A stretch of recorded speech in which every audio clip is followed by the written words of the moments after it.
এই যুবକଙ୍କ ନାଁ ମଳୟ ନାୟକ। ଘର ବାଲେଶ୍ୱର ଅଟେ। ଯୁବକଙ୍କର ଦୁଇଟି ଯାକ କିଡନୀ ଖରାପ ହୋଇଯାଇଛି।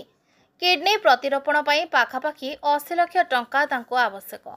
ତେଣୁ କେହି ସହୃଦୟ ବ୍ୟକ୍ତି ଏହି ଯୁବକଙ୍କୁ ସାହାଯ୍ୟ କଲେ ଯୁବକଙ୍କ ଜୀବନ ବଞ୍ଚିଯାଆନ୍ତା।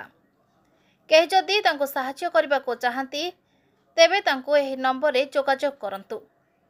ଆକାଉଣ୍ଟ ନମ୍ବର 320878700307 ଏବଂ ଫୋନ୍ପେ ନମ୍ବର 7504662186 ରେ ଯୋଗାଯୋଗ କରନ୍ତୁ। ଏବେ ଆମ ସହିତ ଅଛନ୍ତି ମଳୟଙ୍କ ଝିଅ ଆମ କଥା ହେଲି ମୁଁ ତାଙ୍କ ସହିତ ତାଙ୍କ ମାଆ ଅଛନ୍ତି ସେ କିଛି କହିବେ ଯେଉଁଟାକି ଲୋକମାନଙ୍କ ପାଖକୁ ମେସେଜ୍ ଯାଉ ଆଉ ଲୋକମାନେ ତାଙ୍କ ସାହାଯ୍ୟର ହାତ ବଢ଼ାନ୍ତୁ। ମୁଁ ମଳୟ ନାୟକର ମାଆ ଅନ୍ନପୂର୍ଣ୍ଣା ନାୟକ। ଆଉ 1.5 ବର୍ଷ ପୂର୍ବରୁ ଛୁଆ ଦେହ ଭଲ ଥିଲା, ବହୁତ ଫିଟ୍ରେ ଥିଲା। ସେ ଗୋଟେ ଏମିତି ବେସରକାରୀ ଅଲ୍ଟ୍ରାସାଉଣ୍ଡ ଇଏର କାମ କରୁଥିଲା। ହସ ଖୁସିରେ ଆମର ସଂସାର ଚାଲିଥିଲା।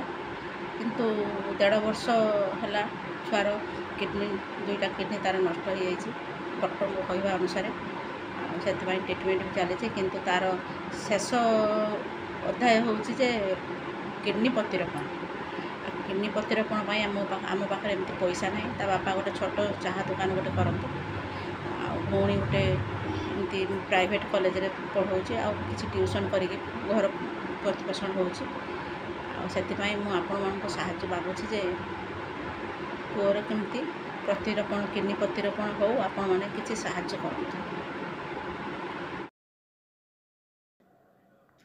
ବ୍ୟୁରୋ ରିପୋର୍ଟ, ସୂର୍ଯ୍ୟାଲୋକ।